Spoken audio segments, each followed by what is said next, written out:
Hi friends, आज हम पढ़ रहे हैं बीए पार्ट थर्ड ईयर का जो सेकंड पेपर है प्रोज एंड फिक्शन। उसके अंदर जो सेक्शन नंबर ए है, उस सेक्शन नंबर ए में से हम पढ़ रहे हैं द श्राउड।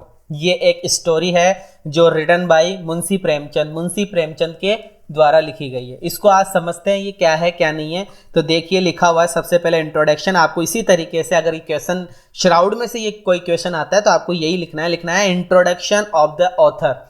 सबसे पहले आपका जो ऑथर है मुंशी प्रेमचंद जी, उनके बारे में आपको लिखना है। फिर लिखना है the main character Ghisu and Madhav. इसमें दो मेन कैरेक्टर है, घीसू और माधव, उनके बारे में आपको कुछ बताना है। फिर माधव की वाइफ है बुदिया, उसके बारे में अपने को बात करनी है। फिर घीसू एंड माधव, ये घीसू ऊ, ठीक है, इसको अपन ऊ कर देते हैं। तो Ghisu and Madhav after Budhiya's death, की जब बुदिया की मृत्यु हो जाती है, उसकी पत्नी की मृत्यु हो जाती है, डेथ हो जाती है, तो घीसू और माधव क्या करते हैं उसके बारे में बात करना है। फिर उसके बारे में आगे लिखा हुआ है आर्ग्यूमेंट्स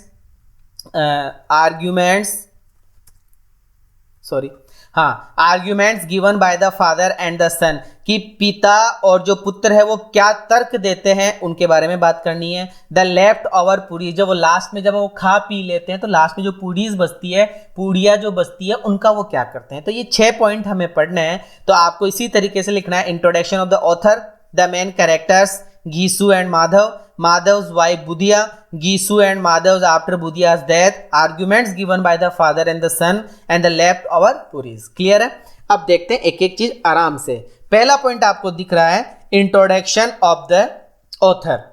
ब्लैक पेन से लिखना है, बड़ा शानदार लिखना है और फिर आंसर लिखना शुरू करना है। कि मुंशी प्रेमचंद वॉज बॉर्न, हम लिखेंगे यहां से कि मुंशी प्रेमचंद वॉज बॉर्न, मुंशी प्रेमचंद का जन्म हुआ था इन अ स्मॉल विलेज, एक छोटे से गांव में। पास्ट टेंस है और पैसिव वॉइस में बनाया हुआ है कि मुंशी प्रेमचंद वॉज बॉर्न, कि मुंशी प्रेमचंद का जन्म हुआ था एक छोटे से गांव में यूपी के अंदर 1880 में। क्लियर है? 1880 में उनका बर्थ हुआ था एंड डाइड इन 1936, और 1936 में उनकी मृत्यु हो गई थी। कौन सी एज में उनकी मृत्यु हो गई थी? At the age of 56 years, 56 साल की उम्र में उनकी मृत्यु हो गई थी। ये अपना पहला सेंटेंस था कि मुंशी प्रेमचंद का जन्म एक छोटे से गांव में हुआ था यूपी के अंदर 1880 में, और उनकी मृत्यु 1936 में 56 साल की उम्र में हो गई थी। ठीक है? हिज रियल नेम, जो मुंशी प्रेमचंद का जो रियल नेम था, वॉज धनपत राय श्रीवास्तव। ये ध्यान रखना है, इसको आप चाहो तो ब्लैक पेन से लिख देना, धनपत राय श्रीवास्तव। ठीक है? His real name was Dhanpat Rai Srivastava. अभी मैं ब्लैक पेन यूज नहीं कर सकता, रेड लगा देता हूं तो आप समझ जाना ब्लैक पेन का यूज आपको करना है। तो धनपत राय श्रीवास्तव उनका रियल नेम था। He is a famous Urdu and Hindi novelist, Urdu and Hindi वो नॉवेलिस्ट थे। ठीक है? उपन्यासकार थे उर्दू के और हिंदी के। एंड शॉर्ट स्टोरी राइटर भी थे, छोटी छोटी कहानियां भी वो लिखा करते थे, जैसे हम पढ़ ही रहे हैं श्राउड एक छोटी सी कहानी है। He got his early education in his native village। देखो, he got, उन्होंने प्राप्त की his early education, अपनी जो एजुकेशन थी, शुरुआती जो एजुकेशन थी, in his native village, अपने खुद के गांव में ही प्राप्त की थी। क्लियर है? And passed his BA examination, और अपनी बीए की क्लास, जैसे आप अभी फाइनल ईयर में हैं तो उन्होंने अपनी बीए की क्लास 1919 के अंदर पास कर ली। When he was nearly 40 years old, बाप रे बाप, जब वो 40 साल के थे तब उन्होंने बीए की एग्जाम पास की थी। क्लियर है? He became a teacher, वो एक टीचर बने at a meagre salary. Meagre का मतलब होता है तुच्छ सैलरी, छोटी सी सैलरी में। He become a teacher at A meagre salary, छोटी सी सैलरी में वो एक टीचर बन गए। एंड बिकम, और बाद में बिकेम, देखो पास्ट में है सारा, बिकेम वर्ब की सेकंड फॉर्म है। एंड बिकेम बन गए, क्या बन गए? सब डिप्टी इंस्पेक्टर, सब डिप्टी इंस्पेक्टर बन गए ऑफ स्कूल्स आफ्टर प्रमोशन। ठीक है? स्कूल के वो सब डिप्टी इंस्पेक्टर बन गए, स्कूल के सब डिप्टी इंस्पेक्टर बने हैं आफ्टर प्रमोशन, प्रमोशन होने के बाद में। ही रिजाइन, उन्होंने रिजाइन भी दे दिया एट महात्मा गांधी जी के कॉल पर। जब महात्मा गांधी जी ने उन्हें कुछ कहा होगा तो उन्होंने क्या कर दिया? रिजाइन दे दिया। And under pressure of government, government के अंडर प्रेशर में आके, गवर्नमेंट ने उनको बहुत ज्यादा प्रेशर में ले लिया, आप ये करो आप वो करो, जैसे प्राइवेट स्कूल्स करती है ना वैसे ये करो वो करो ये करो वो करो। तो वो जब अंडर प्रेशर में आए तो उन्होंने गांधी जी से कंसल्ट किया होगा, तो गांधी जी ने कहा कि रिजाइन दे दे भाई, कुछ नहीं पड़ा।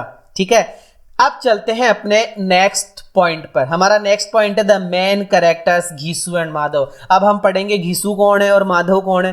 ठीक है, तो देख लीजिए, यहां से अपन स्टार्ट करते हैं, यहां से। ओके, बोथ कौन, दोनों, फादर जो घीसू है एंड हिज सन माधव। ये ध्यान रखना है, अपन इसको प्रेजेंट में बनाएंगे आराम से, पूरा अच्छे तरीके से वर्ब की फर्स्ट फॉर्म का यूज करते हुए कि बोथ फादर और घीसू, फादर सॉरी और नहीं है, फादर घीसू नाम का जो पिता है और माधव नाम का जो बेटा है आर ग्रेट सीकर्स, बहुत ही महान सीकर्स है। ठीक है, दे आर पुअर, वो क्या है, पुअर है। पुअर का मतलब क्या होता है, वो बिल्कुल क्या है, गरीब है। They are poor and hungry, और क्या है, हंग्री है। ठीक है, they are poor and hungry, वो पुअर है और हंग्री है। इसके बाद में आगे बात की जा रही है, they are poor and hungry but they have determined, लेकिन बंदे दोनों के दोनों क्या है, डिटरमाइन है। डिटरमाइन का मतलब क्या होता है, एकदम दृढ़ निश्चय वाले हैं। ठीक है, दृढ़ निश्चय वाले हैं और ये कामचोर थे ही।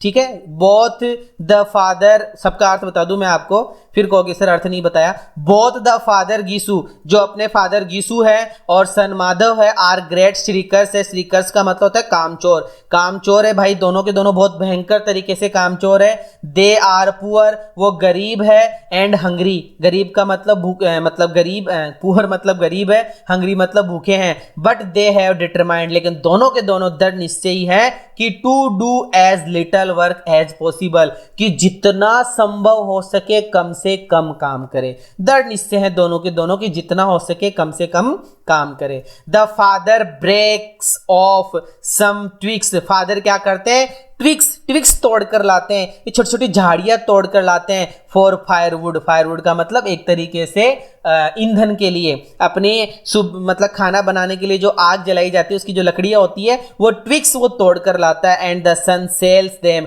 और बेटा उनको बेचकर आता है इन द मार्केट। ये दोनों ने अपना काम बांट रखा है और दोनों के दोनों श्रीकर से कामचोर है। बस इतना है कि पिता झाड़ियां तोड़ के ले आता है, लकड़ियां तोड़ के ले आता है फायरवुड की, और बेटा उनको बेचकर आ जाता है, पैसा ले आते हैं। दे स्टील पोटैटोज, बेटे क्या करते हैं, दोनों के दोनों पोटैटोज चुरा लेते हैं। पोटैटोज का मतलब जानते हो ना, आलू चुरा लेते हैं। एंड पीस का मतलब मटर, टमाटर मटर होता है, वो चुरा लेते हैं। फ्रॉम सम फील्ड, कुछ खेतों से चुरा लाते हैं। एंड ईट देम, उनको खा लेते हैं। आफ्टर रोस्टिंग, रोस्ट करने के बाद में उनको, मतलब रोस्ट होता है ना, छुकन वुकन लगाना, क्या बोलते हैं रोस्ट को, वो सीजा कर खा लेते हैं देम उनको। ठीक है, दे प्लक, वो प्लक मतलब तोड़ लेते हैं शुगर केन्स, वो शुगर केन गन्ने तोड़ लाते हैं। एंड सक देम, और उनको चूस लेते हैं एट नाइट। ये उनका काम है दोनों का। ठीक है, बोथ ऑफ, दोनों के दोनों, बोथ ऑफ देम, दोनों के दोनों आर कंप्लीटली इनडिफरेंट है, दोनों के दोनों इनडिफरेंट है। इनडिफरेंट का मतलब होता है उदासीन, मतलब बिल्कुल केयरलेस है, बिल्कुल केयरलेस है। दोनों के दोनों, both are completely careless, indifferent to Madhav's wife, Madhav की पत्नी के प्रति, जिसका नाम बुधिया है। Who is thrashing about in the agony, thrashing about in agony, agony का मतलब होता है पीड़ा, अग्नि का मतलब क्या होता है, पीड़ा। और चाइल्ड बर्थ का मतलब क्या होता है, मतलब जब बच्चा जन्म देने वाली होती है ना, उस समय की बात यहाँ पर की जा रही है। तो वो एक खाट पर, एक तरीके से हमें बताया जाता है जब हम स्टोरी पढ़ते हैं, तो खाट पर वो लेटी हुई है और क्या नाम, और वो प्रसव जो पीड़ा होती है उससे वो पीड़ित रहती है। ठीक है, और अब यहाँ पर हमें बताया जा रहा है कि वो चाइल्ड बर्थ की जो अग्नि है, चाइल्ड बर्थ की जो पीड़ा है, उससे वो जूझ रही है, एकदम बहुत भयंकर तरीके से वो परेशान है। ठीक है, और तड़प रही है कहने का मतलब, और गिड़गिड़ा रही है, इस तरीके से उसकी स्थिति, थ्रेसिंग वाली, गिड़गिड़ाने वाली स्थिति उसकी हो रही है। बोथ ऑफ देम, दोनों के दोनों आर लायर्स, दोनों के दोनों लायर्स है साले, दोनों के दोनों झूठे हैं। ठीक है, दे स्पेंड द मनी, दे मतलब वे, स्पेंड मतलब बिता देते हैं, खर्च कर देते हैं, द मनी वो पैसा, मींट फॉर बुधियाज श्राउड, जो बुधिया के श्राउड के लिए था। मतलब ये गांव जब ये मर जाती है, मर भी जाती है, जब ये मर जाती है तो ये गांव के लोगों के पास में जाते हैं, ठाकुर के पास में जाते हैं, वहां से झूठ बोल करके मर गई, झूठ तो क्या सही बोलते हैं, गिड़गिड़ाते हैं, मुझे पैसे दे दो, हमें पैसे दे दो। उस पैसे को भी बुधिया के श्राउड का जो कफन का पैसा था उसको भी ये बिता देते हैं, कहां, ऑन ड्रिंक्स, दारू पीने में, एंड फूड खाना खाने में। आपको पता है, पढ़ तो लिया आपने story. They are good for nothing, कुछ भी नहीं है, बेकार है दोनों के दोनों। हु सिंग, दोनों के दोनों वहां, जब वहां जिस जगह वो दारू वारू पीते हैं, खाना वाना खाते हैं, वहां पर वो गाना गाते हैं फिर, एंड डांस करते हैं, नाचते हैं, इन देयर इन एरिबेटेड कंडीशन, अपनी ड्रंकन कंडीशन में, अपनी बेहुदी, अपनी मतलब होश, बिना होश की कंडीशन के अंदर बेहुदी हरकत करते हैं, गाना गाते हैं, डांस करते हैं, गालियां भी बकते हैं, इस तरह की उनकी स्थिति होती है। तो हमने ये बुद्ध इसके बारे में पढ़ लिया, क्या नाम है, जो बेटा और क्या नाम पिता था उनके बारे में हमने पढ़ लिया। अब हम अपना अगला जो पॉइंट है उसको कवर करते हैं। हमारा अगला पॉइंट है माधव्स वाइफ बुधिया। अब माधव की पत्नी जो बुधिया उनके उसके बारे में पढ़ते हैं, ये कैसी क्या इसकी स्थिति है, देखिए लिखा हुआ है, बुधिया माधव्स वाइफ, हमें बताया जा रहा है बुधिया कौन है, Madhav's wife, is central to the story, central मतलब मुख्य करेक्टर है ऑफ द स्टोरी का, येट फिर भी सी इज सीन, फिर भी ये दिखाई देती है, बाई अस, हमारे द्वारा हमें इसको देखा जाता है, only through the eyes of Madhav and Ghisu, Madhav और गीसू की आंखों के माध्यम से इसको देखा जाता है। ये ध्यान रखने की बात है। ये मतलब इसको पर्टिकुलर हमें दिखाया नहीं जाता है, हमें इसको केवल माधव और गीसू की बातों से ही हमें पता चलेगा बुधिया के बारे में। वी गैदर, हम इकट्ठा करते हैं, हर इमेज, उसकी इमेज, हम उसकी इमेज का पता लगाते हैं, हम उसका चित्र बनाते हैं, फ्रॉम द कन्वर्सेशन, बातचीत से, ऑफ गीसू एंड माधव, माधव और गीसू जो कन्वर्सेशन करते हैं, जो बातचीत करते हैं, उसी से ही हम इसकी इमेज, इसकी फोटो गैदर कर पाते हैं। When the story starts, जब स्टोरी शुरू होती है तो she is in the throes of labor with no help at hand, कहने का मतलब यह है कि she is in the throes, वो बहुत ही भयंकर पीड़ा के अंदर है, तड़प रही है। ये क्या कर रही है, बिल्कुल ये जो स्पेलिंग लिखी हुई है THROES, ये जो थ्रोस यहाँ पर जो लिखा हुआ है इसका मतलब होता है दम तोड़ देना, बिल्कुल तड़प रही है। She is in throes of labour, labour का मतलब कठिन मेहनत कर रही है, विद नो हेल्प, कोई सहायता नहीं है, एट हैंड, पड़ोस में, पास में, मतलब लेटी हुई है पलंग के ऊपर और भयंकर तरीके से ये तड़प रही है और दम तोड़ने वाली स्थिति का ये लेबर कर रही है, कठिन परिश्रम कर रही है। सी वॉज मैरिड, इसकी शादी हुई थी माधव के साथ में ए ईयर एगो, 1 साल पहले। सी ट्राइड, उसने कोशिश की, to bring about some order in the household and support these lazy people. बहुत अच्छी लाइन है, मैं आपको एक एक वर्ड से समझाता हूं, सुनिए कि सी ट्राइड, वो कोशिश करती थी, टू ब्रिंग लाने की, about bring about some order, वो कुछ ऑर्डर का मतलब क्रम में लाने की कोशिश करती थी, इन द हाउस होल्ड, अपने परिवार को सही ढंग से चलाने की वो कोशिश करती थी, एंड सपोर्ट करती थी, सहायता करती थी, मतलब सपोर्ट करती थी, उनका ध्यान देती थी उनके ऊपर, दीज लेजी पीपल, ये जो दोनों के दोनों आलसी व्यक्ति थे, इनका सपोर्ट करती थी, इनकी सहायता करती थी, बाय वर्किंग हार्ड, कठिन मेहनत करके। She is in real bad shape, she is in real bad shape, वो वास्तव में बहुत ही बदतर स्थिति में थी, नाउ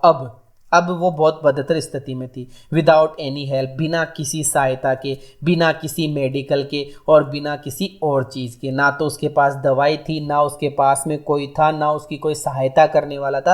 अब उस स्थिति उसकी बहुत ही भयंकर स्थिति खराब थी। सी डाइज, वो मर जाती है, एंड हर चाइल्ड, और उसका जो बच्चा होता है प्रसव पीड़ा में, ऑल्सो डाइज, वो भी मर जाता है, इन हर वूम, उसकी वूम में, उसकी गर्भ में। माधव एंड गीसू फेल, माधव और गीसू दोनों फेल हो जाते हैं टू प्रोवाइड, प्रदान कराने में इवन ए श्राउड, दोनों के पास में उसके लिए, फॉर हर, उसके लिए श्राउड तक के पैसे नहीं थे, कफन तक के उन दोनों के पास में पैसे नहीं थे। ये बुधिया की स्थिति है। अब बात करते हैं गीसू एंड माधव आफ्टर बुधियाज डेथ, जब बुधिया मर जाती है तो उसकी मृत्यु के बाद में ये दोनों के दोनों क्या करते हैं, तो देखो बहुत गीसू एंड माधव स्क्रीम, चिल्लाते हैं, बीट, पीटते हैं, देयर चेस्ट, अपनी छातियों को पीटते हैं, अपनी छाती को पीटते हैं, एट बुधियाज डेथ, बुधिया की मृत्यु पर, मरने के बाद में जोर जोर से विलाप करते हैं।